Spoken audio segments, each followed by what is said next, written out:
All right, let's jump right in. Today, we're going to trace a path that, honestly, most of us are already on, but very few have actually seen the map for. It's the unintended path of AI. The source material for this explainer is incredibly direct. It pulls no punches. So we're going to do the same and get right to it. So that's the opening line, right from our source material. And it kinda sets the tone for everything we're about to talk about. A feeling of real urgency and honesty. It's a huge signal that this isn't some far-off theoretical thing.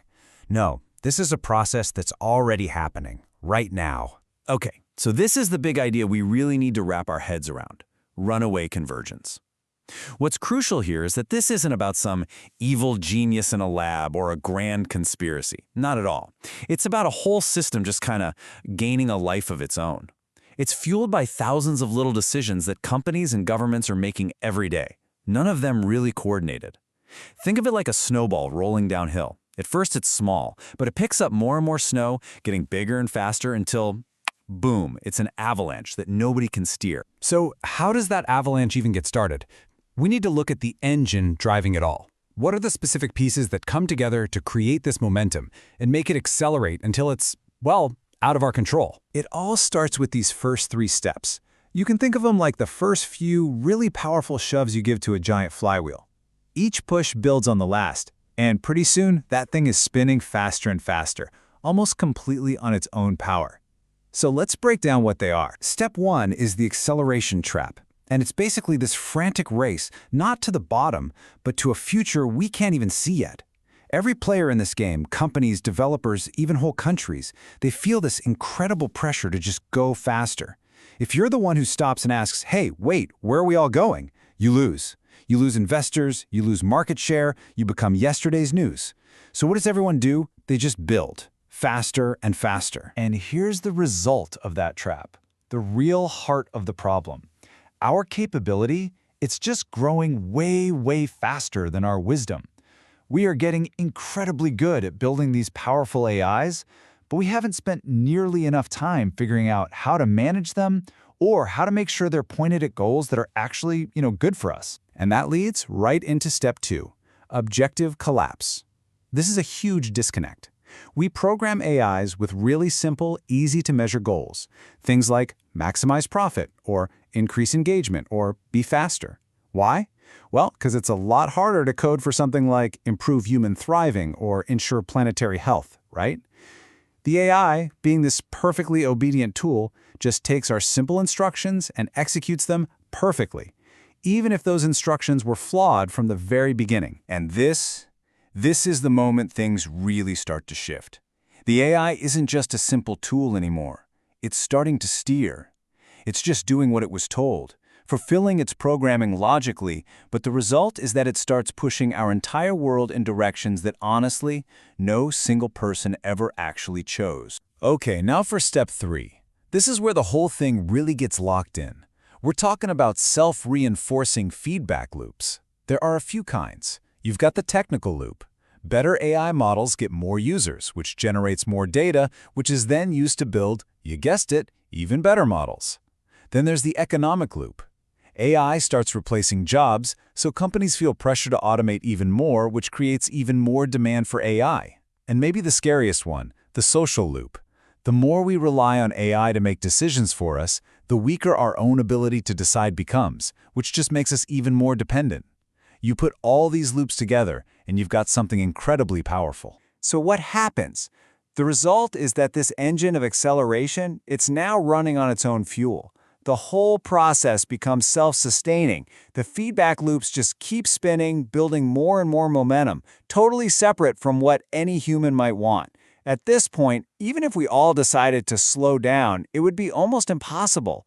The system's own internal logic is just go faster. All right, so the engine is running on its own. Where is it taking us? Well, the next phase of this journey isn't just about things getting faster. It's about something much more fundamental. A massive shift in who holds the power and what we as a society even value. This runaway acceleration leads us straight to the next 2 steps in the chain reaction. Step 4 is power concentration, and step 5 is something called alignment drift. Basically, all the power starts ending up in just a few places, and the goals of the system itself start changing, drifting away from anything we'd actually want. Think about what it takes to build a top-tier AI. You need absolutely mind-boggling amounts of data. You need supercomputers, and you need billions of dollars. So what's the inevitable result? Power gets concentrated. It's no surprise that a tiny number of tech giants and super-funded startups end up controlling the most advanced AIs. And when you control that, you're essentially controlling the basic infrastructure of reality itself. And again, this isn't some secret plot, it's just how the economics of it all shakes out. But it doesn't matter because the end result is the same. You have a handful of players with the power to shape what we see, to define what we believe is true, and to steer society on a massive scale, whether they mean to or not. So when power gets concentrated like that, it causes this alignment drift. We might start out with these beautiful intentions, right? We want to build an AI that's aligned with, I don't know, planetary health or a sense of shared destiny. But in the real world, in this hyper-competitive race, the system doesn't reward those things. It rewards what wins. And what wins? Dominance, extraction, a winner-takes-all mentality. The system itself just naturally drifts toward those values. So without us consciously intervening, the system we end up inheriting is one that's optimized for pure competition and extraction, not for life. It's a system built on market logic. And that logic, unfortunately, just isn't designed to care about things like human well-being or the health of our planet. Which brings us to the final part of this map. Where does this runaway path ultimately lead? What is the end game of this whole convergence process? Let's talk about bending the loop. So you take all these steps we've talked about, the acceleration trap, the objective collapse, the feedback loops, the power concentrating, the values drifting. Where does it all end up? What's the final stop on this train if we just let it keep going? This is the final step, the convergence point. And it's not what you see in the movies. There's no dramatic robot rebellion. It's much quieter. It's a world where AI is just so deeply woven into everything, our economy, our healthcare, our government, that it just becomes the default decision maker for everything. Why? Because it's faster, it's cheaper, it's more accurate. It doesn't need to rebel or take over by force. We invite it in. And once it's there, it just quietly guides our entire civilization based on those values that got baked in right at the start: efficiency, competition, and dominance. And that's the final picture. That's the result. We end up living inside a civilization shaped by AI, running on an operating system we never really chose, governed by rules we never consciously agreed to. We're living inside the logic of the machine.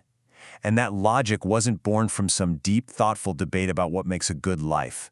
It was born from a chaotic, blind race for market share. And this really gets to the core warning from our source material. Why does all this matter so much right now? It's because the initial settings are everything.